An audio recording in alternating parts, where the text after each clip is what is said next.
Diabetes Connections is brought to you by Animas Corporation, providing insulin delivery products for people living with diabetes and part of the One Touch family. And by Dexcom. Take control of your diabetes with the world's first continuous glucose monitoring system that sends glucose readings directly to your compatible smart device. Live life on your own terms with Dexcom. Hey, it's Stacey. This podcast is not intended as medical advice. If you have those kinds of questions, please contact your healthcare provider. This is Diabetes Connections with Stacey Sims. This week, they're off. A cross-country bike ride. 21 riders, all but one, with type 1 diabetes, cycling from New York to California all summer long. Beyond Type 1's Bike Beyond is underway, thanks to an idea from one of the riders, Walt Drennan, who at first wanted nothing to do with anything like this. Biking across the country is like literally the stupidest thing I could ever think of. Like, why would you do that? It's like we have cars and planes for a reason. That's just silly.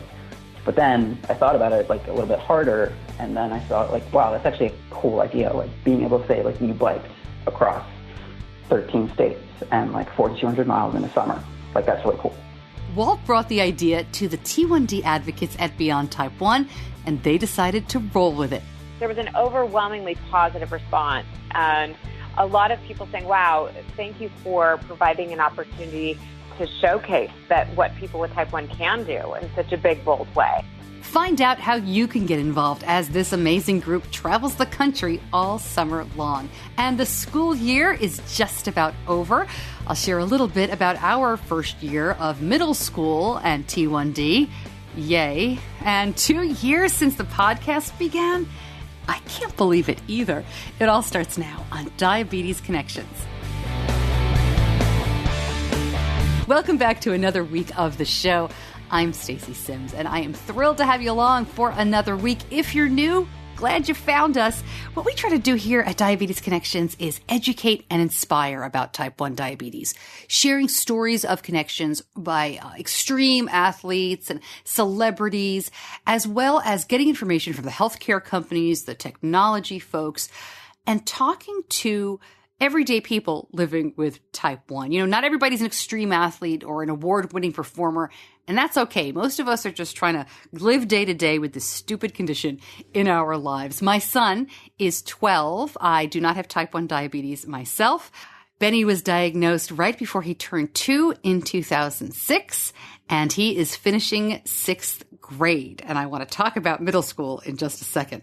Just a quick reminder that however you found the podcast, it is terrific. I'm glad if you're listening through Facebook or Twitter or on the website, but I want to make sure you know that we now have an app. We've got an app for Android and for Apple. Very easy, easier than ever to take the podcast wherever you go. So go ahead and download that. The links are on social media, linked to this episode. It's also very easy to find in either of the app stores. You can search for Type 1 Diabetes or Diabetes Connections. I guess you could search for Stacey Sims as well. But however you find it, I really recommend the app because you never miss an episode. It loads automatically to your phone or your mobile device. And then within the app, it's easy to get in touch. You could email directly. You can ping me on social media. You can text the episode to someone that you think might be interested. And coming soon, we're going to be able to sort the episodes by category on the app, which I'm really looking forward to. So, you know, if you only want to listen to all the athlete episodes, if you want to listen to all the tech episodes, that kind of stuff, that's probably coming in the next month. So I will keep you posted on that. All right. So here we are, almost to summer. Maybe it is already summer where you are. And because I'm a parent, you know, I have a 15-year-old and a 12-year-old. I don't know how you define summer, but it's summer when school is over around here. And my kids are in 2 different schools. So my daughter is done. She's finished her sophomore year in high school. But my son is really just finishing up another couple of days of 6th grade. And I just wanted to talk about how it went. My daughter doesn't have type 1 diabetes, but my son does. And he was one of these kids, and I think this is a pretty familiar story. Kid who's diagnosed at a very young age, becomes an independent superstar, you know, does everything he's supposed to do. Wow, is he responsible? Great A1Cs. And then as he gets older and, you know, hormones kick in and other things, the brain gets a little fuzzy and the reminders have to be more The nagging, I hate to call it, has to be a little bit more frequent, not just for diabetes, but for, pick up your clothes. Why did you leave that glass there? And, your 7-year-old who was like, Mommy, I love you, and you're so pretty, and I'm going to marry you, is, your 12, 13, 14-year-old who is like, Mom, if you do not turn the radio down and have complete silence when you drop me off at school, you will embarrass me and ruin my life. So if that sounds familiar to you, that's where we are. He's great. He's a great kid. He's silly. He's fun. And I think he's pretty typical. But in elementary school, I was actually able to give him a little bit more independence. In middle school, and middle school around here, if you haven't guessed, is 6th grade, of course. He finished elementary school not checking in with the nurse, unless he really needed to. And he did great. But we had to kind of institute a way where he could check in and not be embarrassed and not miss a lot of class time and not totally upend the system. So we compromised. At the beginning of the school year, he did wear a Pebble watch, and we used the Dexcom Share to the Pebble watch, which is not an official Dexcom app, but it is something that the great folks at Night Scout have made very easy for non-techie folks like me. And I'll be happy to link that up at diabetes-connections.com because, gosh, even with the Pebble watches, they're merging with Fitbit. Are they going out of business? I don't know. But it's, the Pebble watches in their current iteration are probably not going to exist for that much longer. But I liked it a lot because it didn't matter to me that my son's blood sugar was right in front of his face on his wrist. It mattered to me that I could discreetly text him in class because he's the kind of kid that if I texted him or his phone went off, that was awful because nobody's allowed to have their phone on them. In 6th grade. Yes, it's a medical device. And I know a lot of parents, feel differently. A lot of kids do too. But for us, it just wouldn't work to have me pinging him all day long from his phone. So the watch was really discreet and nice. And I could text, hey, it's 30 minutes before lunch. Go ahead and bolus. Or, it's 2 hours after lunch. Are you low? Are you high? Why is this happening? I can see your numbers. But then they had like a Wi-Fi change at school in February. And everything went kablooey. And I talked to the school, and we could have made a big fuss about it, I'm sure. But there were just certain parts of the school that the Wi-Fi and the watch and the data, it just didn't work. So he did fine, though. I mean, I stopped being able to see everything all day long. And remember, we've been at this for more than 10 years. So an afternoon high, a little bit of low, none of that is going to worry me too much. The only thing I need to know is that, and he knows this too, is that if he has a certain number, he does not get on the bus. He's not getting on the bus if he's 52. I want to come and get him. So other than that, and I think that happened twice this year. Our problem this year was high blood sugar because, he is at that age where everything is just changing. I can't talk about it too much because he'll kill me. I mean, you understand. But suffice it to say that our basal rates, the background insulin that we use in the pump, has doubled in the last 18 months. How about that? And that has nothing to do with food, right? I mean, that's just the amount of insulin his body needs. Our endocrinologist says that we will be finished with this nonsense perhaps earlier than many kids because we started earlier. But it looks like teenage dumb for my son actually started around age 10 and a half. Hooray. Isn't that great? So he's going to a new school in the fall. He's actually going to my daughter's school, which will be nice for me because they'll be on the same schedule. And it's a smaller school, so I think we're going to go back to the watch. And I'm pretty sure we'll have the Wi-Fi back, which will be very helpful. I will keep you posted on that.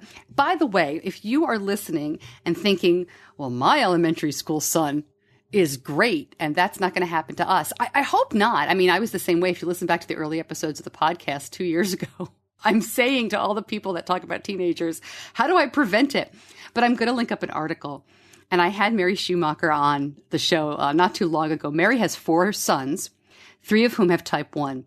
And she writes beautifully about this teenage mess. And what I love about her so much is that she wrote a blog about how, it might have just been a Facebook post, but I'll find it. She forgets each time. Every time a kid hits the teen years, she's like, are you sneaking food? What's going on? Are you forgetting to bolus? Forgetting that they just need so much more insulin at this age, and it changes so quickly. So Mary was great. And I should also say, boy, I could talk about this forever. Some kids are the exact opposite. Some kids in puberty actually go low all the time. So as always, your diabetes may vary, but it's this crazy, crazy time. If you're going through it too, hang in there. It's going to be great. And Something like that, right? All right, quick word from Animas, one of our longtime sponsors. And I was excited to see that with the new insulin delivery system, Animas and One Touch are coming together. I've been so happy with Animas and its products for the 10 years. We've been using Animas pumps for my son, 10 years next month. Oh, we also love the One Touch products that help us make managing Benny's diabetes more simple. Putting these two brands together makes perfect sense to me. Now, One Touch has an even wider range of products available to help people confidently move forward in managing their diabetes. To find out more about Animas, part of the One Touch family, go to diabetes-connections.com and click on the Animas, part of the One Touch family logo. Now that we're into June, boy, conferences all summer long, lots of good stuff coming up. There is the American Diabetes Association Scientific Sessions. There's the AADE conference later this summer. And I will be at Children with Diabetes Friends for Life in July. I'm excited to be giving the closing keynote there. And I'll also be at the Unconference/Diabetes Sisters Conference this fall, this October. The Unconference and Diabetes Sisters, two different organizations, really smart. They're putting them together, and it's going to be fantastic. So there'll still be two different conference tracks, but at the same time, some overlap, and I'm going to be there doing the show and having a great time. I'm really excited about that. So I'll see you hopefully at one of these conferences, and if you want me to come to your group to come speak or hang out at a JDRF event, just let me know. You can email me, Stacey at diabetes-connections.com. In the next year, I'm really going to try to come out to more local events because it is so much fun to take the show on the road, to meet you, and I want to hear your stories. I mean, talking to the bikers, I'll be talking about this in just a couple minutes. I guess I should say cyclists, but the Beyond Type 1 folks who are doing this Bike Beyond all summer long, what I'm doing is partnering with them to share the stories of as many of the riders as we can. And just talking to them reminds me of how many great stories are out there. As I say every week, you don't have to be doing amazing things like going up Mount Everest to have an interesting story and to live well and inspire others with type 1 diabetes. And these stories really exemplify that. And I would love to hear yours. So please let me know whether you want to come on the show or bring me out to do something, in your area. It would be great. All right, Bike Beyond coming up, but let me tell you a little bit more about Dexcom, and Dexcom is a sponsor of Bike Beyond as well. Always glad to have them aboard here. One of the best things about the Dexcom system is being able to send more information and communicate more clearly with our endocrinologist. The Dexcom G5 mobile CGM system gives you a reading every 5 minutes so that you can spot trends and get a dynamic picture of your blood glucose levels. At this point, as Benny is hitting the teen years, as I said, we are adjusting a lot. And being able to send our information through Dexcom Clarity to our endo makes appointments a lot more productive. The doctor has more information related to Benny's glucose levels. Managing diabetes is not easy, but I feel like we have one of the very best CGM systems working for us. CGM-based treatment requires finger sticks for calibration, may result in hypoglycemia if calibration not performed, or symptoms expectations do not match CGM readings. For more information, go to diabetes-connections.com and click on the Dexcom logo. A couple of days ago, on June 3rd, an epic 10-week adventure kicked off from New York City. This is an international team of 20 riders. I said 21 earlier, and I'll explain. 20 riders from the US, the UK, Australia, Canada, and New Zealand, all of whom live with type 1 diabetes and are taking part in Bike Beyond, an incredible journey from the folks at Beyond Type 1. There are actually 21 riders on this trip. There is one diabetes mom, and so that makes 21, because one of the people on the trip is under 18. And so they're going together, and it is just incredible to think about not only how this group, as you'll hear in the weeks to come, has already, before the trip had even started, bonded. They didn't know each other. I mean, this is not a group that trains together. They live, as you heard, all over the place, but they have become an incredible group already. And I know as they travel, it's going to be just incredible. So we here at Diabetes Connections have partnered with Bike Beyond to bring you their stories all summer long. Today, we're kicking it off with a full interview about how it got started, what it means to the group, what it means to Beyond Type 1, and what they hope it means to you. And then every week until they finished, we'll be featuring one of the riders along with a regular interview on a different subject, a featured interview. And then one of the riders talking about why they got involved. I'm hoping to have reports from the road. It's going to be a lot of fun. The ride is 4,248 miles, and it wraps up in San Francisco on August 11th. Now, who knows what's going to happen along the way? This is, as they say, an epic trip, a long distance, and a lot going on. There are pop-up parties along the way and community meetups and so much to tell you about. Today, I'm talking to Sarah Lucas and Walt Drennan. Sarah's been on the show before. Her daughter Mary was diagnosed with type 1 in 1998 when she was 7 years old. And Sarah is one of the founders. She's the CEO of Beyond Type 1. And we're going to talk about how this all came about and, what she's hoping to accomplish. And Walt Drennan is the program coordinator and Bike Beyond team member, and he was diagnosed in June of 2000. And this is actually his third time biking across the country, but the very first time he won't be the only person with type 1 on the team. I'll let him tell you a lot more about that. So here's my interview with Sarah Lucas and Walt Drennan.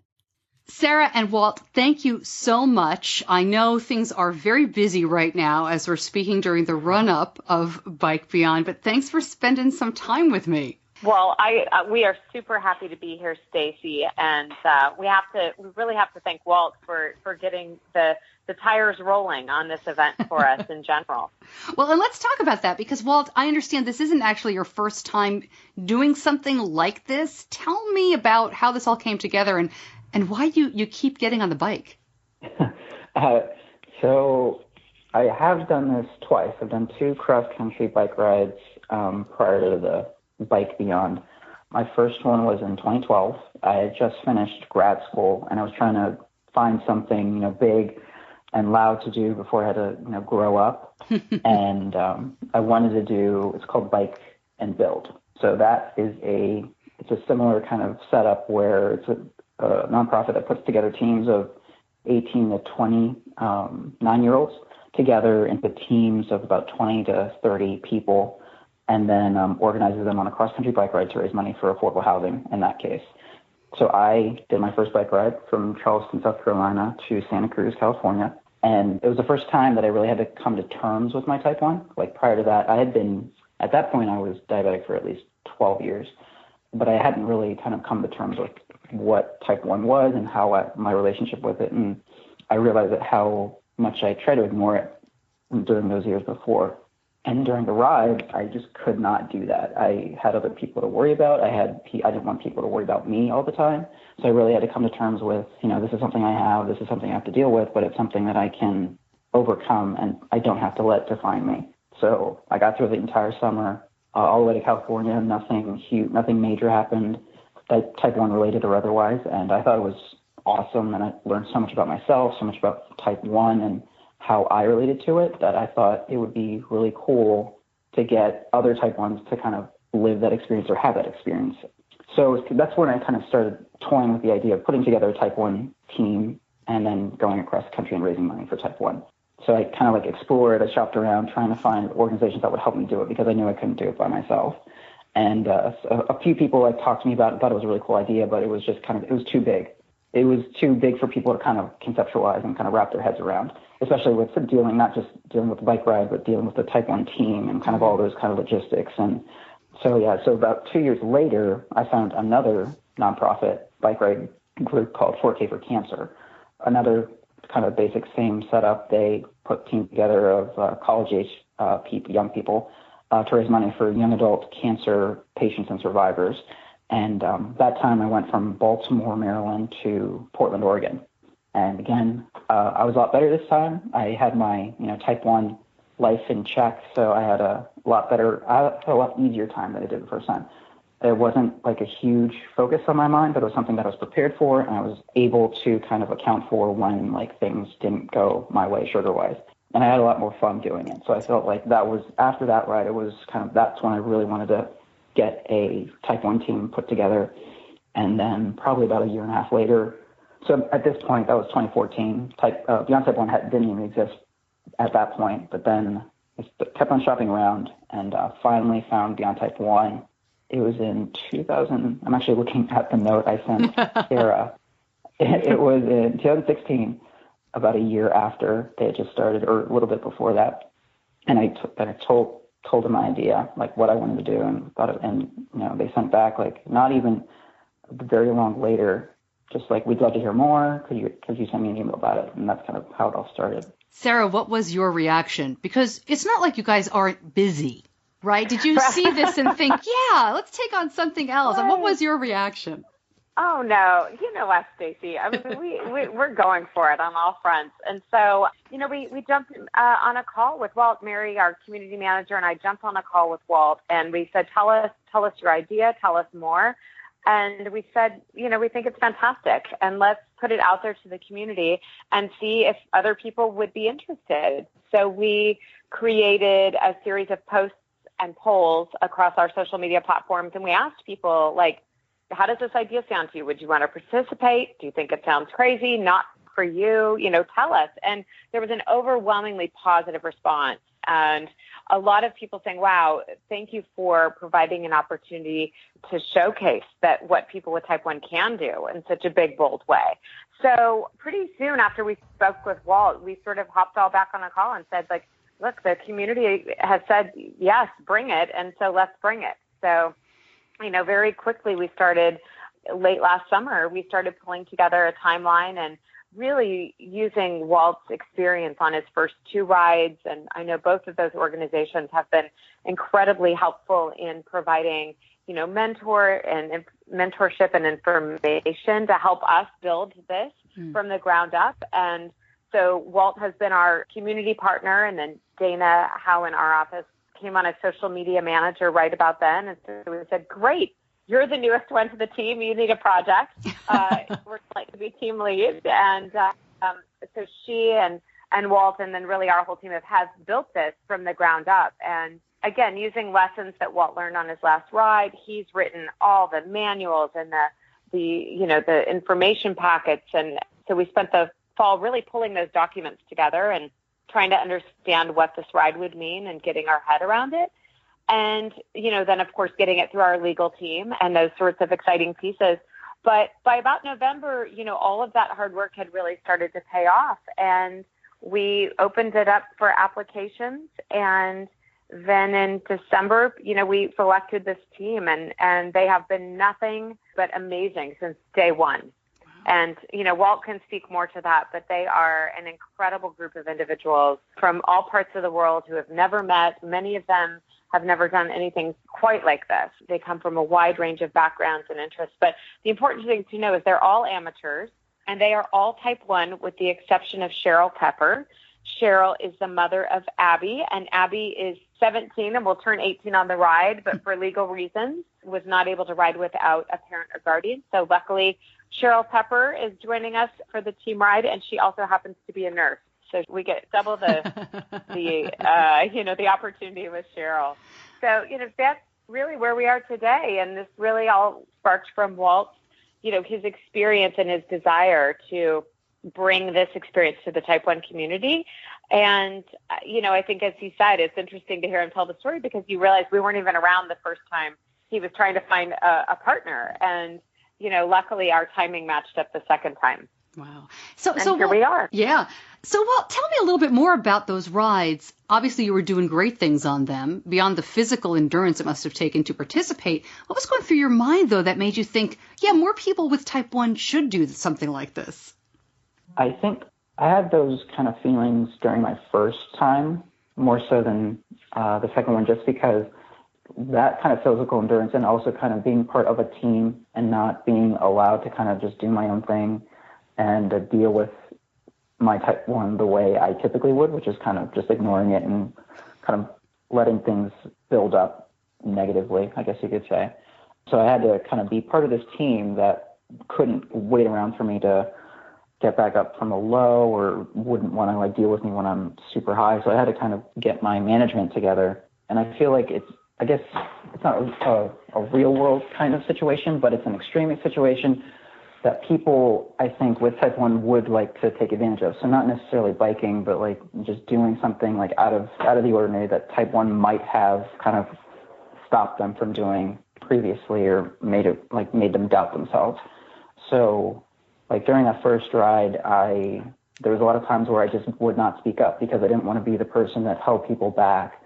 And by the time I quickly realized that by doing that, I just kept myself from enjoying the ride and just kind of dealing. And instead of treating my type 1 and like managing it the way I should have, I was holding myself back.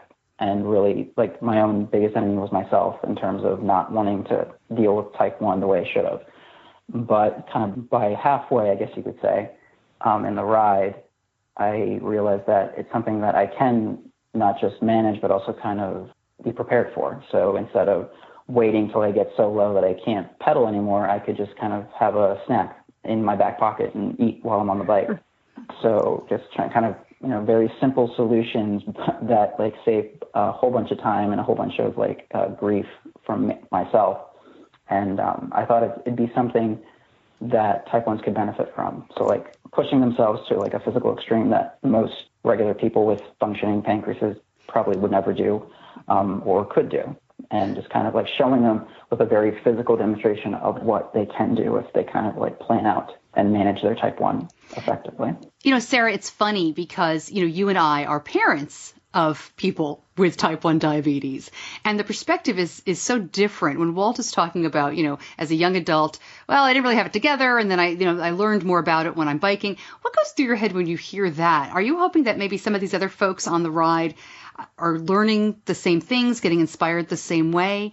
It seems to me that it could really help people on the ride and off. Well, absolutely. I mean, I think our goal really is threefold, right? It's to help these riders come together and challenge themselves physically and emotionally and with their diabetes management to help them understand, some of the lessons Walt learned.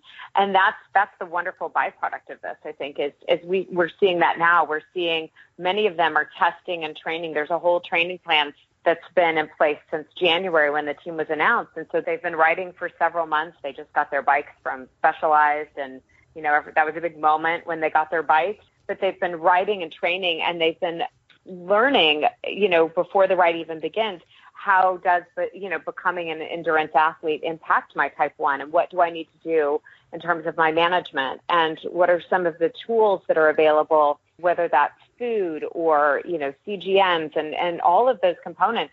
And some of them are really more into it than others. Some of them are really doing these, like Sid in the UK is doing these week-long, sort of intense testings and A/B testing with his type 1 and the riding. And then we have others who are just sort of, feeling it out and learning as they go. And then we have others like Jesse Levine who are seeking out companies and products that he feels could benefit him as an endurance athlete. And I think for many of these riders, they just didn't envision themselves, I think in that category before. Some of them did, and some of them are very active and have done some really extraordinary, exciting things. But for the most part, like, this is definitely about becoming an endurance athlete with type 1 diabetes on board. And so it's been really exciting to, we're all in a Facebook group, a private Facebook group with all the riders and the team trainer and our wellness director, Ted McDonald, and Tracy, who's created the training plan, and then, of course, the team, and then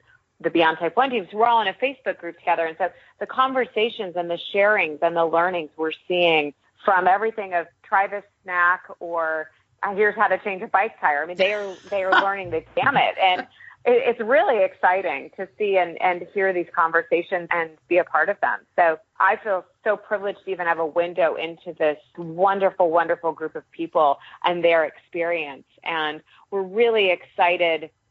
We're going to be filming a documentary that Neil Greathouse is in charge of. And it's going to be really exciting to try to take this experience as much as possible and bring it to not only the type 1 community, but to the world. and give people a real window into what it takes to ride across the country and preparing ahead of it. And then what happens afterwards? What happens to your blood sugars afterwards? What happens, when you're not riding 50, 60, 70 miles a day? What happens to your sort of what's your next challenge that you set for yourself? So we're really, it's been a wonderful, wonderful journey already. And we thank Walt every day for bringing this opportunity and allowing us to be a part of it, because it's really, really special. And people are going to find incredible inspiration from these riders and their stories.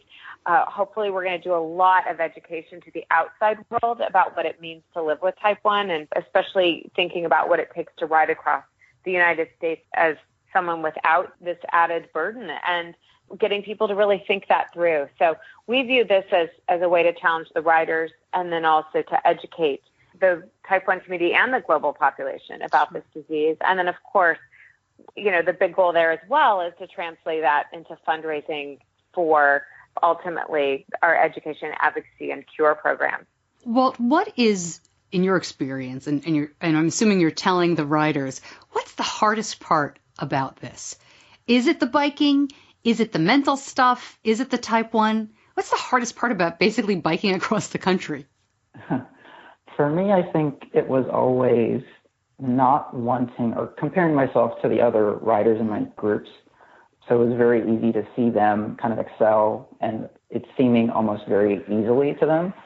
And that my first time especially, I would always get really angry with myself. And I remember very distinctly thinking to myself, like, why can't I do it like them? And then after like a few weeks or a couple weeks of doing that, it finally just clicked. I was like, oh, I have type 1. Like, that means something, but it doesn't have to mean everything. So I just kind of had to coordinate or cater to those needs, and then kind of run with it. So by the second time, I was a lot better prepared. I knew what to do when, so like what my body felt like at certain points, and how to prepare. And then also the structure of the route was a little different, where there was, instead of just one stop in the middle of the day like the first time, there were multiple stops like every 20 or so miles. So that like made a world of difference for me, because I had time to test, I had time to eat when I needed to. So I think like I learned how you can cater these kinds of extreme adventures to fit what you need, and make it a lot easier on yourself without like kind of taking away from the actual experience. So when everybody has type 1, do you hope that will automatically be easier? I mean, no one's going to feel too self-conscious, I would think, about saying I have to stop, or are there checkpoints along the way? How will that work? Well, I'm not sure, because I feel like that's kind of a human nature thing. So even on my rides before, like, people were always afraid of being that one person that kept everybody back. It's just one of these things that you just don't want to stick out in that way. So I feel like, and even now I'm kind of noticing that kind of thing. Like, people are mentioning how they don't want to be the slowest, so they feel like they will be the slowest, and they kind of like joke around like, oh, you can hang out with me in the back. But I can start seeing those kinds of things like now, which is nice, because I feel like it makes them feel more normal. And so like they can kind of relate to each other that way. But the type 1, I feel, is just going to be one of those things that kind of keeps us together. So we'll understand each other, and we'll understand what we're feeling or what each other's feeling during those kinds of lows and highs during the ride. So I think it'll make us a little bit closer than my other team probably were right at the start, which I'm kind of excited about. Sarah, tell me a little bit about the route. I mean, you're not just biking across the country. These folks are stopping. You're having pop-up events. You're trying to get people involved from coast to coast. How will that work? Right. So, well, it's evolving every day. That's what I can tell you. We have a weekly call, and we just got off that call, and I said, okay, everyone, it's evolving. We know next week we'll know more. We are starting in New York, and the team is meeting there the 1st of June, and we're so excited. They're going to be brought together for the first time all together. Only a few of them have met, and those have been sort of random meetings, but they're going to be together. We're going to have an incredible kickoff dinner at Sam Talbot, my co-founder, his new restaurant in Brooklyn. That's just a real team family dinner. And then from there, we are going to kick this party off in New York City with a big party, a big celebration for the type 1 community and for all our friends and family there. And our goal is really to celebrate this team as they ride all across the country. And then, as you said, to bring the community together, to share their story, to use those as opportunities for both press and media to gain attention, to help use that attention to educate people. And then, again, to ultimately raise as much money as possible to support the programs we work with and then the path to a cure. So for us, we think of this as a rolling party across the country.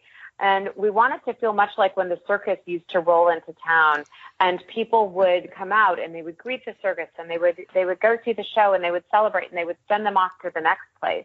And that's how we've thought about this all along. So we have 6 major anchor parties that will happen from coast to coast. And then from there, we will also have smaller community gatherings and events where the team will have an opportunity to share their stories, whether that's in just a relaxed community dinner and a Q&A session, or where they're actually speaking to groups that will be assembling, from diabetes camps to community groups. And so we're looking at as many opportunities as possible while also balancing out, this team and their physical activity and making sure they get enough rest and enough food.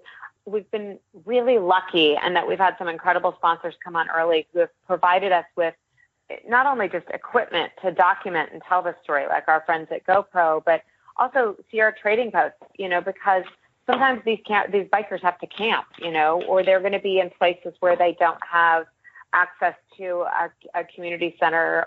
They'll literally be pitching tents. And so there'll be a combination of that as they go across the country. So Walt planned 3 or 4 routes, and we looked at the route that best mirrored sort of where we have ambassadors and people that have been just chomping at the bit to get more involved with Beyond Type 1 and want something on the ground in their town. And so we picked the route based on that, obviously ending in San Francisco where they'll dip their tire and celebrating, because that's where Beyond Type 1 is headquartered, is in the Bay Area. So that seemed like a natural end spot. But along the way, we want to engage as many people in the community as possible to help them, be a part of this, to join this team, be a part of this incredible adventure. And then we want to, again, use as many opportunities as possible to educate people as this team goes across the country. Well, you've said a couple of times that, you've had issues. You didn't really get a wake-up call about your type 1 until you were, more than a decade into it. Do you mind sharing a little bit more about that? I mean, how old were you when you were diagnosed, and what happened? I was 12 years old at the time. I don't remember the symptoms too much, so I think it kind of happened pretty quickly, like within maybe a month. I started feeling sick, and people started noticing that I was not eating as much. I was drinking a lot. And then I was diagnosed in June of the year 2000. But it also happened to be a transition period between my family and I moving from the Mexico-Texas border to Mexico City. So it happened to be, I think it was like a convenient time for me to kind of hide it and not really have to share it with people, because I was moving to a complete new place where people didn't know me and they didn't know what I was like before. And then also I was young enough so that my parents could kind of take over and kind of just like, do everything for me. So I didn't really have to think about it a whole lot. I just had to kind of do shots and testing at certain points of the day, and it was very structured, and that allowed me to kind of like forget about it, I think. And I think I was also kind of lucky in that my honeymoon period kind of lasted for a pretty long time, because I don't really remember a whole lot of like highs and lows throughout those years, those beginning years. And then it wasn't until college where it really started like noticing like I started getting really low and having to like being taken to the hospital a few times. And then things kind of like leveled out again, but still it wasn't something I talked about. It wasn't something I shared with people. I was very, very protective of it. Even if I would like happen to come across people that had type 1, I was very reluctant to even say that I had it or to ask them about it. It was something I did not want to be associated with at all. I'm guessing you never went to diabetes camp or anything like that? No, that's what people keep on saying. I didn't even really think of the idea of it until way later. Like it didn't even dawn on me, the idea of a diabetes camp or camps for people, just for people with type 1, until I was way too old to even go. But yeah, so like those things never even crossed my mind. Well, sure, you're the kid. I mean, that's, how would right, you know? Exactly. Yeah. Oh, wow. It wasn't even I didn't even reach out on the internet until after my first bike ride. And then that's kind of like, oh, there's the internet. I'll just like type 1 diabetes into Facebook, and literally hundreds of groups just kind of flew out at me. And I was like, oh, wow, this is really interesting. And I remember the very first time I read the very, popular meme about people not changing their lancet. And that made me laugh a lot harder than it probably should have. And I was like, that was like the one connection that I made, because it was something that I thought about all the time. And it was the first time that I realized that other people think the same thing. So that was like the first time. It was right when I was about 24, I guess. That's funny. I think the bonding moment for a lot of parents is when we realize that we're not the only ones yelling at our kid, "Are you high?" And people are like, "What are your kids high?" It's just one of those things where you think, wow, somebody else is actually saying those words and they get it. But in college, you didn't have any real connections? No, not with type 1. Yeah. Or not around my type 1. So I had friends and people I hung out with, but even they didn't know I had it. I was very secretive about it. I was the person that would always go to the bathroom to shoot. I had pens at that point, so I would use those in the bathroom. I would test very rarely, if ever. But my numbers were fine. My A1Cs were, within normal range. My doctor never had anything bad or that's great. negative to say about it. So I could pretty much just coast, and I was all right. How did you get into biking, these long distances? So I actually did AmeriCorps NCCC after college. So I was sent out to California, and in the middle of the year, it's a 10-month program, and so in the middle of the year they kind of do have this career kind of fair to give you ideas of what to do after AmeriCorps. And one of the booths was Bike and Build, the organization I eventually biked with the first time. So they had a presentation, they talked about what they did, and I just thought it was the dumbest thing I've ever heard of. I was really almost angry. Biking across the country is literally the stupidest thing I could ever think of. Why would you do that? It's we have cars and planes for a reason. That's just silly. And so I kind of blocked it out of my mind for the next couple of years, because I had eventually I went to grad school. But then I thought about it a little bit harder, and then I thought wow, that's actually a cool idea. Being able to say you biked across 13 states and 4,200 miles in a summer. That's really cool. And I was a little hesitant because that's when I really thought about what if my type 1 could keep me from doing this? But I kind of ignored it and then signed up anyways. I got accepted on team, but the whole type 1 thing kind of was in the back of my mind the entire time. So eventually I reached out to the organization and asked if they knew of any type 1s that had done it before. And one guy, I don't know if he's the only type 1 or if he's just the first one that answered, but it was one guy, and he said just knowing that one person that had type 1 was able to do it and get through it, that was enough for me. We ended up talking, his treatment was a lot different than mine, so I didn't really connect in that way, but at least I knew that one type 1 could have done it. So I thought, why couldn't I do it? Yeah, that makes all the difference. Yeah, so that's where kind of where I'd like to go with this ride. So if you can see it, you can be it kind of thing. Letting kids know that even if they're not into biking specifically, they can definitely do anything that they want as long as they kind of take care of themselves and acknowledge that type 1's there, but it doesn't have to define them.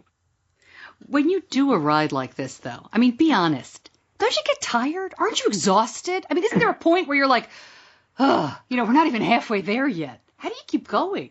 I think it's more the team aspect. So it's a lot more fun to do it with friends. So all the teams that I've been with, we all started out as strangers, but we met up as friends, having known each other from Facebook and social media the months prior. So we're all kind of in the same boat. We're all kind of crazy people that decided to do this, and we're all in the same kind of area, the same situation. So it's a really cool bonding experience, and it happens very quickly just because of all this very focused goal that everybody has. But those long days, honestly, it was the team that kind of kept me going, or it's the team that helps you forget how much your butt hurts or how long you've been on the bike.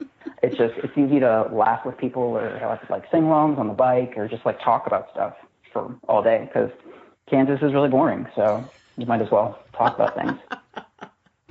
Kansas, we love you. He just meant sometimes it's biking through Kansas can be a little daunting.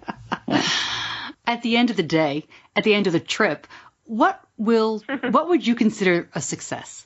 I would consider it a success if every person on this team felt like they accomplished what they set out to do, that they felt proud. I think they already feel this way, that they've got a family, that they don't feel alone. They always have people they can reach out to in their Bike Beyond team, but then in the Beyond Team 1 in general. Obviously, we want everyone to be safe and happy as they bike across the country, and we know there are going to be days that are tougher than others. It's our job as Bike Beyond, as Beyond Type 1 to make sure they have everything they need to be successful from a resource standpoint. But the flip side is this team is also really working hard to be self-supporting. I mean, they have different leadership roles among the team, and much like you would in a family or in a setting where you're working with a team. And they are in charge of coordinating with local communities and community hosts that have volunteered in many of the cities. And so it's really a true partnership. It's these riders, and they've come together as a team, and then with our team and just connecting to make sure that this ride is successful for them personally, and then also that it's successful for the Type 1 community. Yeah, I think if everybody on the team can have at least like one experience or one story that they can like put in their top 5, like stories that they tell, like, regardless of the situation, just a favorite story that they can take home and just remember forever, that would be kind of my success story. Like everybody has just like a life-changing experience that they can that they'll cherish for the rest of their lives. I think would be really awesome to know and to hear and to be able to share with too, because I don't plan on forgetting these people or leaving them alone afterwards. So that's great. And I love that we're going to have this documentary at the end of the day to be able to have captured this journey and be able to have that live on as well. Sarah, Lucas, Walt, Drennan, thank you so much for joining me. I cannot wait to follow along all summer long. It's going to be terrific. It is going to be exciting. Thank you so much, Stacey, for your support and helping to share this story. Everyone should log on. Bike Beyond is going to be a really exciting interactive website. You can follow along. You can read the riders. They all have pages and profiles and fun facts about them. You can learn about them. You can watch their videos. And there's just a lot of ways the community can be involved and follow along and be proud of this team for what they represent for the community and get involved and join us. But follow along. It's going to be fun. Thank you so much.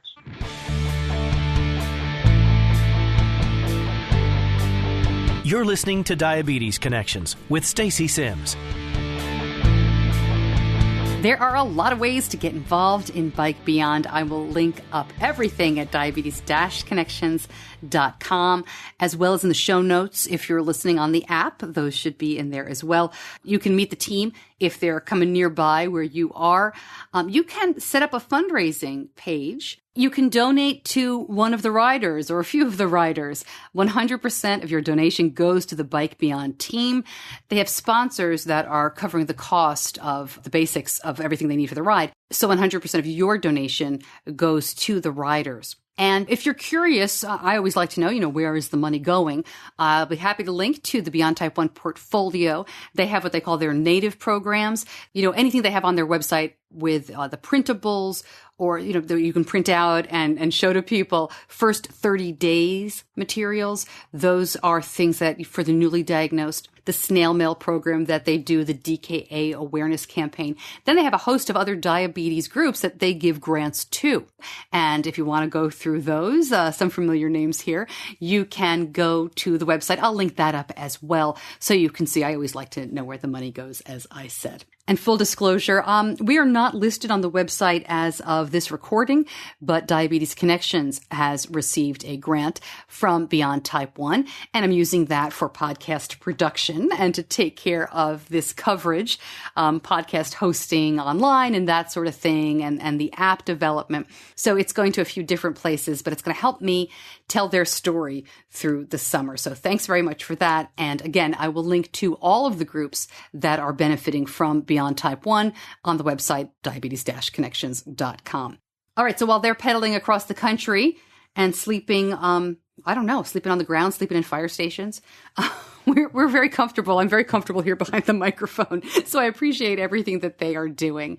Do me a favor and share the show with someone who's touched by Type 1. I'd love to hear from you. Let me know what you think on social media. We are on Twitter and Facebook, of course. I have accounts for Stacey Sims and for Diabetes Connections. So connect with me in the way that works best for you. I am on Instagram, and I just love for you to sign up for the newsletter as well and get great information each week about the guests and the link of the week, which is almost always something that we don't talk about on the show. And you can sign up for the newsletter just by going to the website. Next week, I am so excited to bring you a great travel story. A family from Minnesota picks up their 2 young kids, mom, dad, brother, sister, and says, we're going to spend the next 9 months living around the world. And oh yeah, the daughter has type 1 diabetes. So they're going to share how they did it, what they ran into in terms of challenges, accomplishments, what surprised them, and what we all can learn about traveling with type 1. I mean, airports and everything else. It's a great story. So I hope you can join me. Thank you so much for giving me some of your valuable time this week. I'm Stacey Sims, and I'll see you back here next week.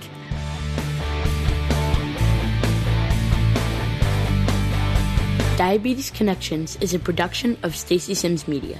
All rights reserved, all wrongs avenged.